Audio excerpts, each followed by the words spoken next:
Следващия принцип е много simple, само че почти не виждам някой в България да го прави това нещо, да даже и в чужбина, и го оставят за лендинг страницата, а не го включват в самата реклама.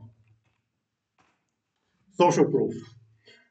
Винаги, когато имаш качествен продукт и имаш клиенти, които да го ползват и да са щастливи, трябва да го покажеш. Длъжен си да го покажеш в VSL-а, защото така помагаш на потенциалния си клиент, още преди да кликне на страницата, да види, че ти си реален бранд с реални продукти, с реални хора, които го ползват този продукт, които са щастливи и вече има някакво стадо, към което клиента може да се присъедини и това стадо е опитало продуктите, харесало го е и това е social proof.